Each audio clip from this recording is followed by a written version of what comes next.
want to provide you the time to introduce yourself to all of us and have a few choice words for us. I appreciate it. I'll just tell you, the two groups I've talked to today will tell you that an introduction for me is like an hour.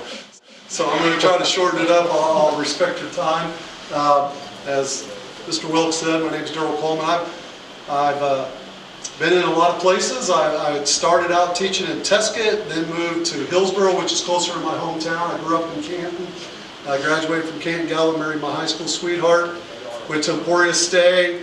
But while we were in Hillsboro, I just got an administration degree, decided I needed to use it. I'd spent a lot of money getting it. So we moved to Buckland, Kansas. And if you've ever been on Highway 54, you've probably gone through Buckland or at least by it. And that was a shock for my life, because my wife has lived in central Kansas and northwest Missouri. And when we got to Pratt, and there were no more trees, she almost told me to turn around. So we lived in Buckland while our son grew up. He graduated. Moved on to, I told her dad when we moved out there, because they were living in St. Joe, Missouri at that time, I said, we'll move closer to the next job I take. So the next job I took was 8 miles east.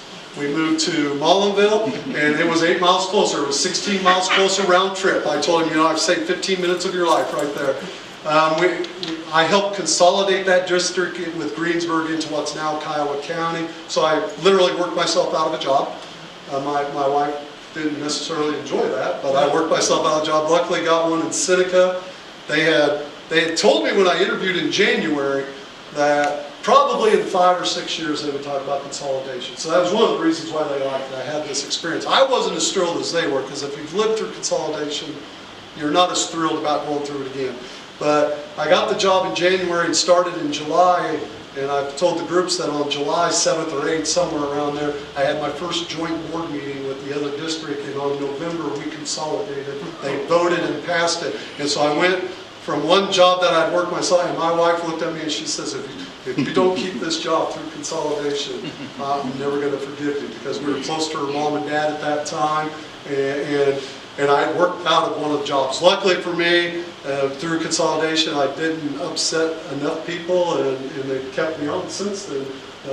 So I've been through that change, and right now in our lives, we're at a point we're empty nesters, and I like challenges, and so when I look at El Dorado is not Seneca, Kansas. Okay? We might have some similarities. I think the community support is one we have.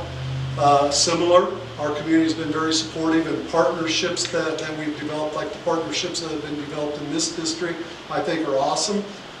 Some of the differences, our diversity is whether you're a practicing Catholic or non-practicing Catholic. 85% of our community is Catholic. In a 227 square mile district, we have 4 church parishes. And you want to talk about consolidation. Consolidating the schools was hard. Consolidating church parishes.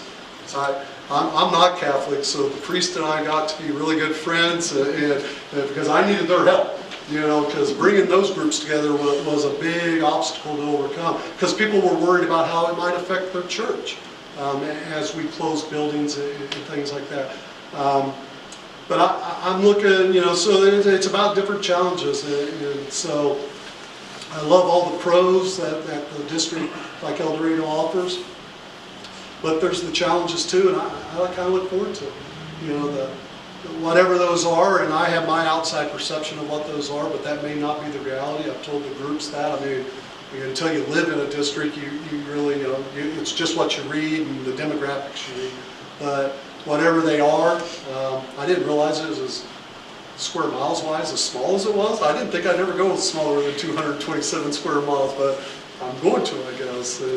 And then again, like for us, it's moving home, really. Central Kansas is where my wife and we want to live. You know, we've enjoyed our time amongst all the other places we've lived, but home is Central Kansas. And so that's a big appeal for us. But again, you've got a lot going on. The new buildings and all the facilities are so awesome. The community obviously supports, but now you got to give some bang for your buck, and so I'm looking forward to showing that investment is going to pay off in whatever we decide successful students look like. That's something that I can't decide myself. It takes everybody, teachers and community, Business partnerships, that's been a big thing that I've pushed in my current district. We do what's called school business connections. And so we take our students out to the local businesses, everything from mom and pop garage to the largest employers in our district, and we let them tell them. Because we could sit and tell kids all day, this is what employers are looking for. And we'll tell them the same thing they hear, but they hear it from the actual person who's going to do the hiring. And they want to move home. We wanted to stop the brain drain. For so many years, we convinced our brightest kids to move away. And then we decided, you know what, I was guilty of that with my own son. I was like, you never want to live in Buckland. You're better than that. Get smart. Go out and... He did that. Now, we don't live there anymore. He lives in downtown Kansas City, but that's... He would love to live in Southwest Kansas. He just can't do what he's doing in Southwest Kansas. But in Seneca, we decided we wanted to stop that brain drain, and we wanted to bring kids back. And we have a community that supports that, and industry and some jobs and things like that. And we're starting to see that. We're seeing our 30-somethings move home. What typically is happening in Seneca is you go out, you get a job, you live in a big city, whatever that is. Everybody's definition of big city is different. You know, people in Seneca would tell you that El Dorado is a big city. You know, people in Bern will tell you Seneca's a big city.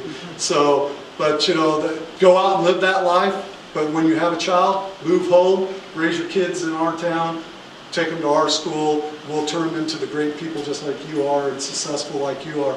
And we're starting to see some of that. In my 9 years there, we've started to see that trend turn around.